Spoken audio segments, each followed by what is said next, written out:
অসংখ্য না কি পরিমাণ বেশি কোন সীমা রেখা টানা পারে না, কারণ রহমান এলেন আল্লাহ রাব্বুল আলামিনের একটি গুণ।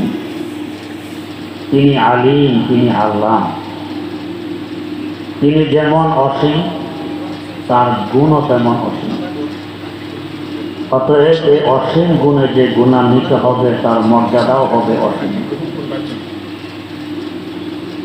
এখানে প্রশ্ন জানতে পারে, আমরা সসীম, আমাদের বুধ সসীম, আমাদের মেধা সসীম, আমাদের সময় সসীম, আমাদের হায়াত সসীম, আমাদের জীবন সসীম, এলেমের উপকরণ কালি কলম কাগজ কিতাব সসীম। এত সসীমের ভিতর থেকে অসীম গুণে গুণান্বিত হওয়া কী করে সম্ভব? একটি দৃষ্টান্তের মাধ্যমে কথাটি বোঝার চেষ্টা করি।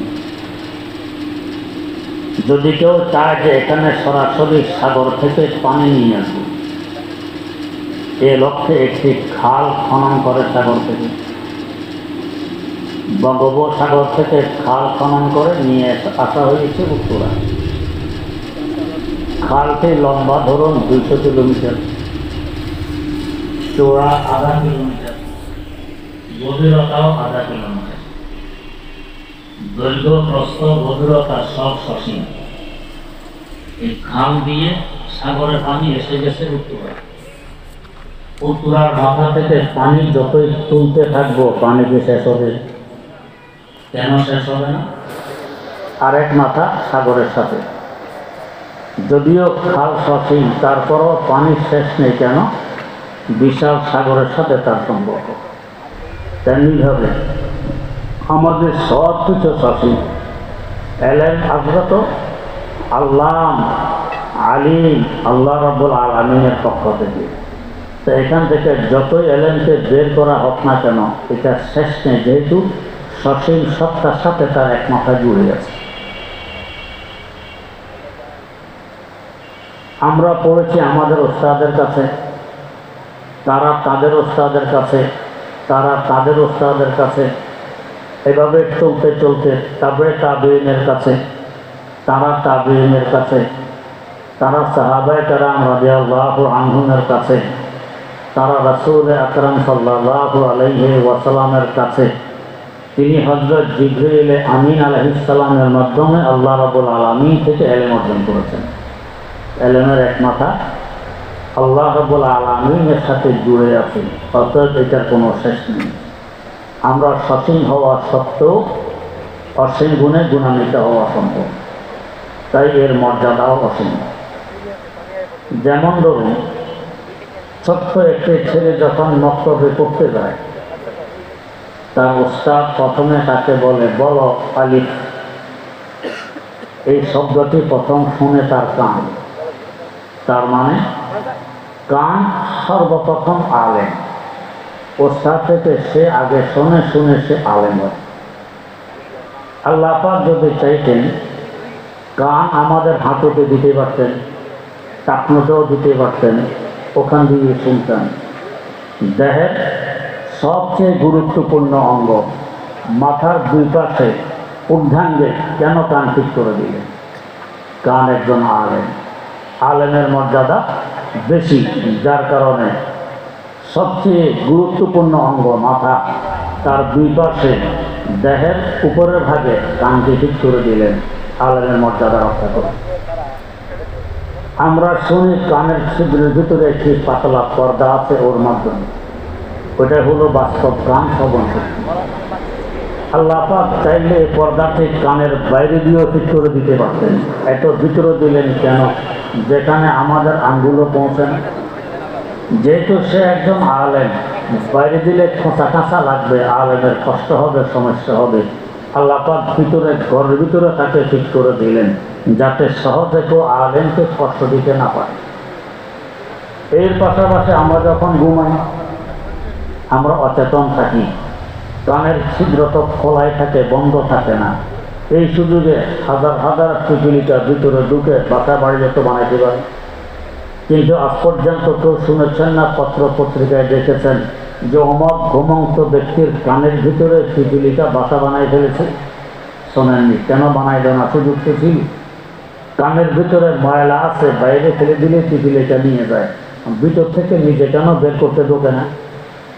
আমার আল্লাহ কানের দুয়ারে একজন ফেরেশতা বসায় রেখে দিয়েছেন, ভিতরে একজন আলেম আছে, তুমি পাহারাদারি করবে, কেউ যাতে আলেমের ডিস্টার্ব করতে না পারে। ওয়াল্লাযীনা উতুল ইলমা দারাজা।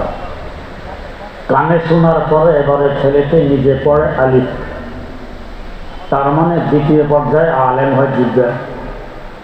আল্লাহ পাক চাইলে জিহ্বা হাঁটুতে দিতে পারতেন, টাকনুতেও দিতে পারতেন, ওখান দিয়ে আমরা কথা বলতাম।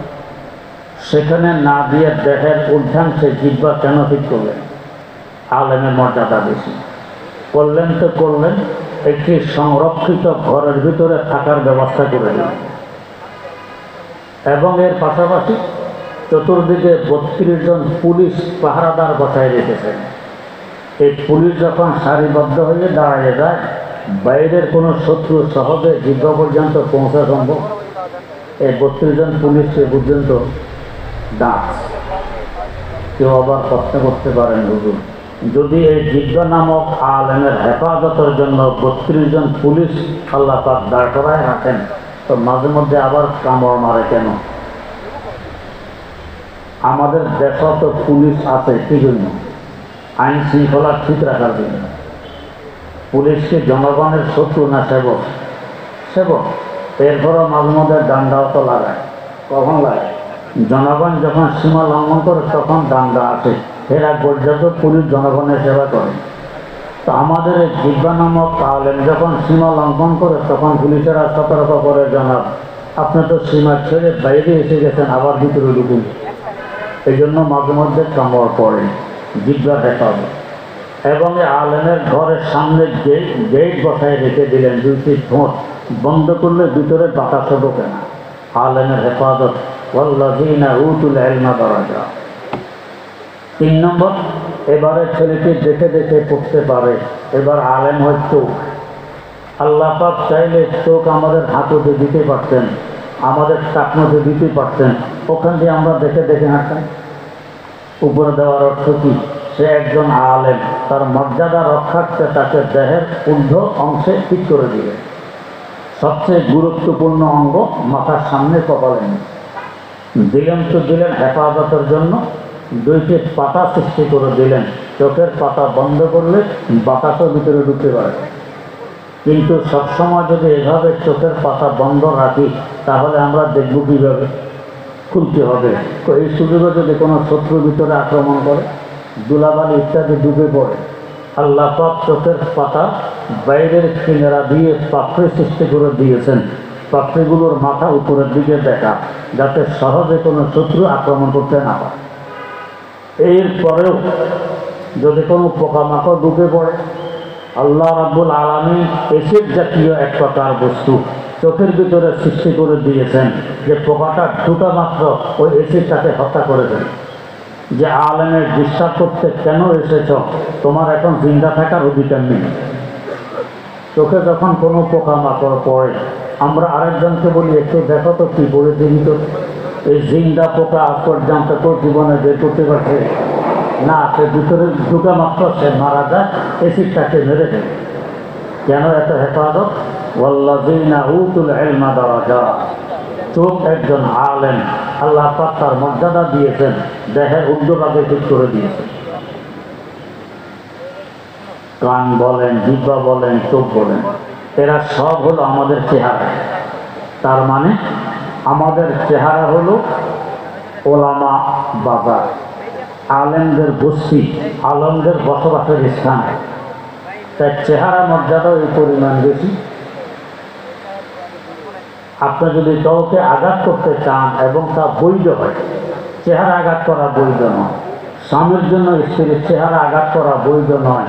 পিতার জন্য সন্তানের চেহারা আঘাত করা বৈধ নয়।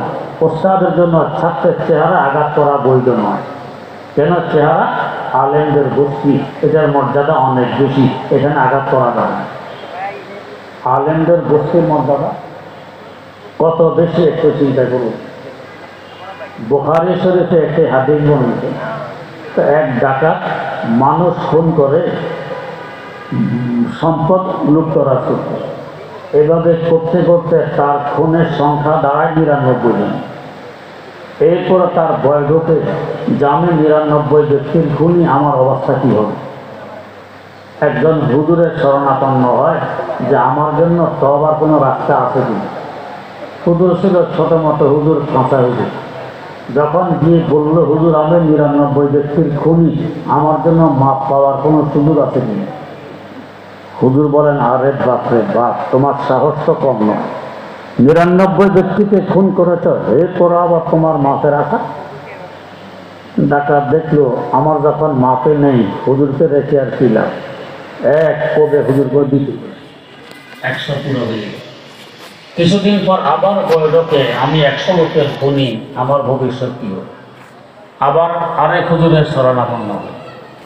যেমন আমার পাশে এখন এসেছেন জনাব মাওলানা রেজওয়ান, মুফতি রেজওয়ান সাহেব, প্রফেসর হজরতের বড় সাহেব দাদা, এরকম বিজ্ঞ হুজুর যে দরবারে সে ক্ষমা চাইতে এসেছে, সে দরবারের হাবভাব সম্পর্কে অবগত। হুজুর তাকে আশ্বস্ত করলেন, হ্যাঁ তুমি যে দরবারে ক্ষমা চাইতে এসেছ, দরবারটি নৈরাশ্যতা দরবার নয়। এই দরবার থেকে সবসময় ডাক আসে, বাজ আর আঁচে হাসি বাজ বাজ আর আঁচে হাসি বাজ গরবাতে লোগি গ্রো বুতুরুস্তি বাজ ই দরগাহে মা দরগাহে নাও মেদনিস সদবার ঘর তবা শিকস্তি বাজ সদবার ঘর তবা শিকস্তি বাজ। ও আমার ভাগুড়ে গোলাম, ফিরে আসো, আমি এখনো তোমার অপেক্ষায় আছি। শত সহস্রবারও যদি তুমি তওবা ভঙ্গ করো, তারপরও ফিরে আসো, আমি তোমার অপেক্ষায় আছি। আমার দরবার নৈরাশ্যতার দরবার নয়। এই দরবারের রহমতের সাগর কত বড়, যার কোনো কুল কিনারা নেই। হযরত সৈয়দ আব্দুল কাদের জিলানী রহমতুল্লাহ আলাইহি দোয়া করতেছিলেন, জুনুবে কামাউজিল বাহরে বাল হিয়া আকসারুহু, জুনুবে কামাউজিল বাহরে বাল হিয়া আকসারুহু, কুল্লুহা কাল জিবালে বাল হিয়া আকবারুহু। আল্লাহ, আমার গুনার সংখ্যার দিক দিয়ে এত বেশি যেন সাগরের তরঙ্গ, বরং এর থেকে আমার গুনাহ আরো বেশি। আকারের দিক দিয়ে প্রত্যেকটি গুনাহ আকাশচুম্বী পাহাড় তুল্য, বরং এর থেকে আরো বড়। কুল্লুহা কাল জিবালে বাল হিয়া আকবারুহু। তবে আল্লাহ, আমি তো এমন এক দরবারে ধন্যা দিয়েছি যে দরবারের রহমতের সাগরটা এত বড়। ওয়ালাকিন ইনদাল কারীমে ইজা আফা, ওয়ালাকিন ইনদাল কারীমে ইজা আফা কাজানাহিল বাউদাতে বাল হিয়া আসগারুহু, কাজানাহিল বাউদাতে বাল হিয়া আসগারুহু। যেই মহাসাগরে আমার এই পাহাড় তুল্য সাগরের তরঙ্গ থেকে বেশি গুণাগুলো ছেড়ে দিলে মশা মাছির পাখার মতো মনে হবে না। সাগর তো এত বড়, তাই আমি নিরাশ নই। তো ওই বিজ্ঞ আলেম আশ্বস্ত করলেন যে তুমি তো এমন এক দরবারে ধন্য দিয়েছ যে দরবার নৈরাশ্যতার দরবার নয়, তোমার জন্য তওবা আছে, তবে একটি শর্ত পূরণ করতে হবে। কি শর্ত? ওই যে একটি বস্তি দেখা যায়, এটা আল্লাহ ওয়ালাদের বস্তি, আলেম ওলামাদের বস্তি। ওই বস্তিতে গিয়ে যদি তুমি তওবা করো, তোমার তওবা কবুল হবে। ডাকাত রওনা করেছে, ওই বস্তি যাবে। কিছু দূর যাওয়ার পর তার হায়াত পুড়িয়ে যায়, পড়ে যায় মাটিতে। হামাগুড়ি দিয়ে অগ্রসর হওয়ার চেষ্টা করে। হামাগুড়ির শক্তি যখন শেষ হয়ে যায়, তার সিনাটা বস্তির দিকে ফিরিয়ে রেখে দেয়। এই সময় তার রূহ তার দেহ ত্যাগ করে। কারণ দুই গ্রুপ ফেরেশতাদের মধ্যে তার রূহ নিয়ে কাড়াকাড়ি আরম্ভ হয়। একদল ফেরেশতা গজবের ফেরেশতা, এই লোকটা 100 মানুষের খুনি, সে এখনো তওবা করেনি, বস্তিতে পৌঁছেনি, অতএব সে জাহান্নামী, তার রূহ আমরা নিয়ে সিজিনে রাখবো। আর একদল ফেরেশতা বলছেন, লোকটি তো রওনা করেছে তওবার জন্য, আল্লাহ পাক হায়াত দিলে তো সে সেখানে পৌঁছতো, তওবা করতো, হায়াত দেননি তাই পৌঁছতে পারেনি, অতএব এই লোকটি জান্নাতি, তার রূহ আমরা নিয়ে ইল্লিজিনে রাখবো। দুই দল ফেরেশতার মধ্যে কাড়াকাড়ি। মীমাংসা করবে কে? আল্লাহ রাব্বুল আলামিন আরেকজন ফেরেশতা পাঠিয়ে দিলেন যে যাও এদের কারাকারির মীমাংসা করে আসো। ফেরেশতা জিজ্ঞেস করেন, আল্লাহ মীমাংসা করব কিসের ভিত্তিতে, ফর্মুলা কি হবে? আল্লাহ পাক ফর্মুলা জানাই দিলেন যে ডাকাত যেখান থেকে রওনা করেছে ওখান থেকে রাস্তা মাপতে মাপতে যেখানে এসে মারা গেছে এখান পর্যন্ত পৌঁছবে, দেখবে রাস্তাটি কত লম্বা, কত কিলো। অতঃপর মারা যাওয়ার জায়গা থেকে মাপ দিতে দিতে ওই আল্লাহওয়ালাদের বস্তি, আলেম ওলামাদের বস্তি পর্যন্ত পৌঁছবে, দেখবে রাস্তাটি কত লম্বা, কত কিলো। অতঃপর দুই দিককে তুলনা করে দেখবে, যদি দেখো পিছনের রাস্তা কম, সামনের রাস্তা বেশি, অর্থ হবে এখনো তওবা থেকে দূরে আছে, তার রূপ তখন গজবের ফেরেশতাদেরকে দিয়ে দিও। আর যদি দেখো তার বিপরীত, পিছনের রাস্তা বেশি, সামনের রাস্তা কম, তার অর্থ হবে তওবার দিকে অধিক এগিয়ে গেছে, তখন তার রূপ রহমতের ফেরেশতাকে দিয়ে দিও। ফর্মুলা নিয়ে ফেরেশতা আসতেছেন, সিদ্ধান্ত করবেন। বাস্তবে পিছনের রাস্তা ছিল কম, সামনের রাস্তা বেশি, এই ফর্মুলা অনুযায়ী লোকটি জাহান্নামী হয়। আমার আল্লাহ তো রহমানুর রহিম, তার রহমতের সাগরে কোনো কুল কিনারা নেই। ফেরেশতা আসার আগে আগে আল্লাহ পাক পিছনের রাস্তাকে বললেন, ও রাস্তা তুই লম্বা হয়ে যা। সামনের রাস্তাকে আদেশ করলেন, ও রাস্তা তুই খাটো হয়ে যা। এভাবে জমি লম্বাও হয়, খাটো হয়, একে বলে তাইয়ুল আরদ। ফেরেশতা আসলেন, মাপ দিবেন, কাজ তো আগে হয়ে গেছে। মাপ দিয়ে দেখেন পিছনের রাস্তা লম্বা, সামনের রাস্তা খাটো। ফর্মুলা অনুপাতে রূহ রহমতের ফেরেশতার সুপর্দ হয়ে গেল। লোকটি এখনো আল্লাহওয়ালা আলেম ওলামাদের বস্তিতে পৌঁছেনি, তাদের রাস্তায় পৌঁছেছে মাত্র, রাস্তায় উঠেছে মাত্র। আমার আল্লাহর দরবারে রাস্তায় উঠাই কাম্য। হাফেজ সিরাজি রহমতুল্লাহ তাই লিখেছেন, দরসে রাতে মুস্তাকিম হয় দিল কাছে গুমরাহানিস। বন্দা, গন্তব্যে পৌঁছার মতো শক্তিকে তোমার আমার মতো দুর্বলের আছে? কষ্ট করে রাস্তায় ওঠো, গন্তব্যে তো পৌঁছাবেন আমার আল্লাহ। তো ডাকাত রাস্তায় উঠেছে, আল্লাহ পাক গন্তব্যে পৌঁছে দিয়েছেন আলেম ওলামাদের বস্তির বরকত। আমাদের চেহারা হলো ওলামা বাজার, আলেমদের বস্তি, তাই চেহারার ইজ্জত এত বেশি, এখানে আঘাত করা বৈধ নয়। এরপরে কান বলেন, জিহ্বা বলেন, চোখ বলেন, এদেরকে নিয়ন্ত্রণ করে আমাদের ব্রেন, মগজ। সে হলো ওস্তাদুল ওলামা, আলেমদের ওস্তাদ। তাকে থাকতে দিলেন সকলের উপরে, দিলেন তো দিলেন হেফাজত কি পরিমাণ।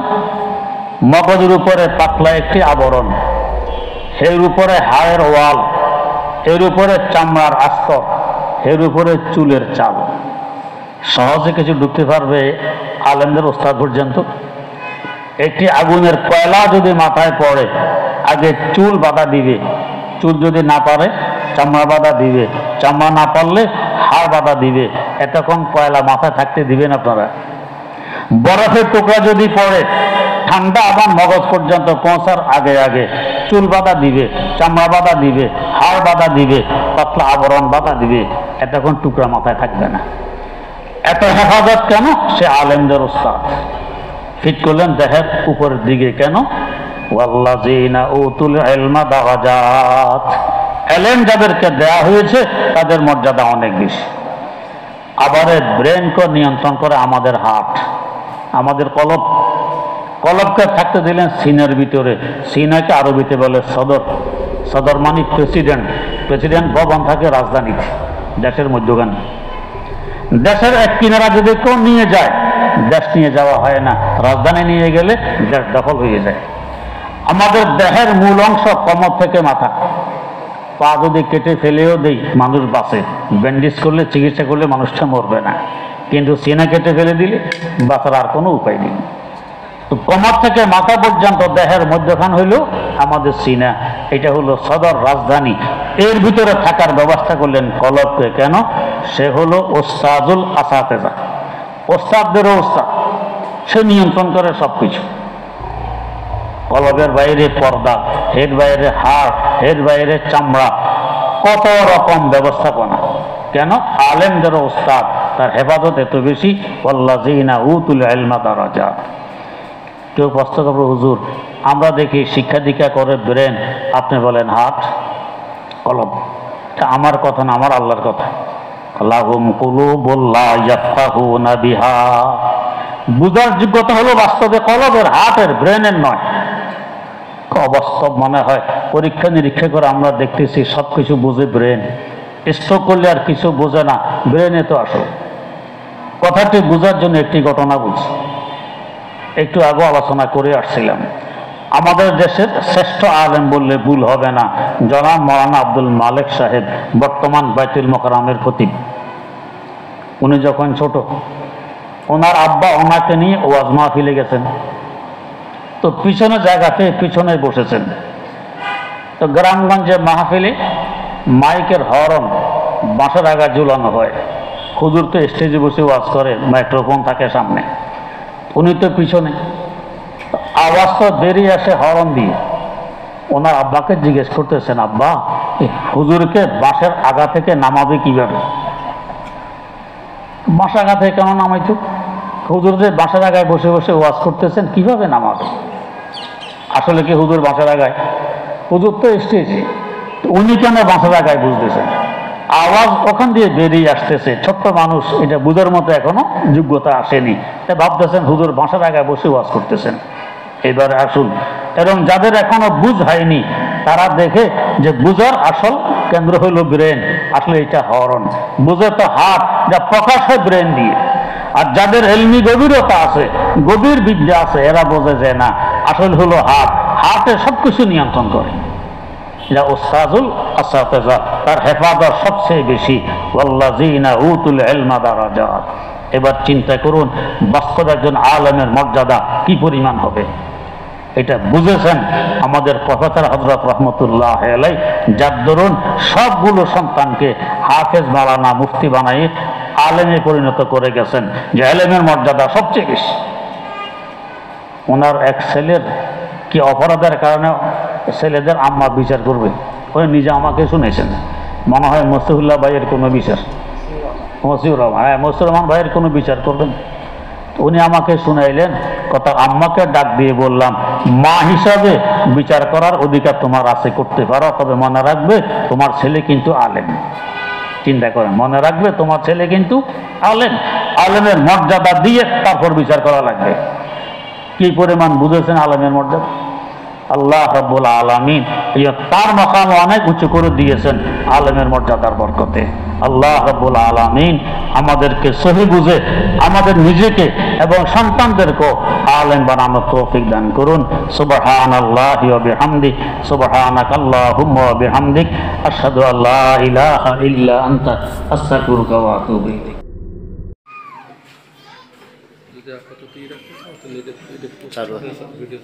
সবারটাই চলুক।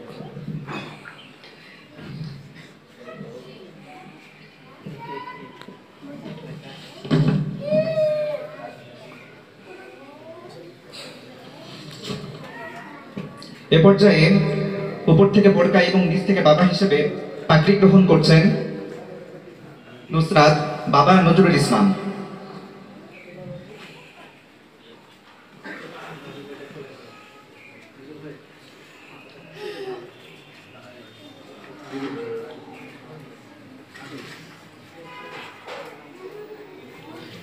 এ পর্যায়ে উপর থেকে বোরকা এবং নিচ থেকে পাগড়ি গ্রহণ করছে আফরা বাবা মাওলানা রবিউল ইসলাম।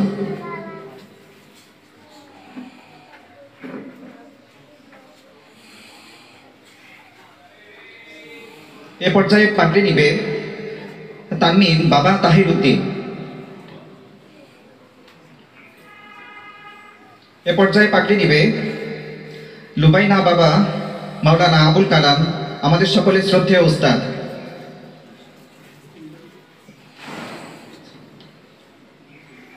এ পর্যায়ে পাগড়ি লিখছে আয়েশা বাবা খলিলুর রহমান।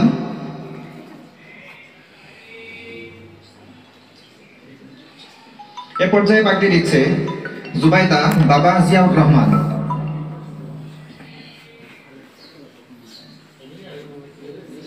এ পর্যায়ে পাগড়ি লিখছে সুরাইয়া বাবা হাশিম।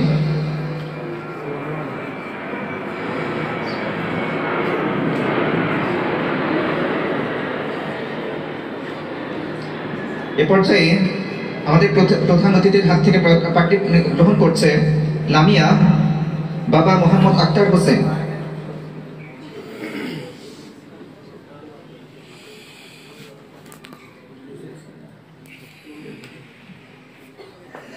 এ পর্যায়ে পাগড়ি গ্রহণ করছে সাবরিনা বাবা মিজানুর রহমান।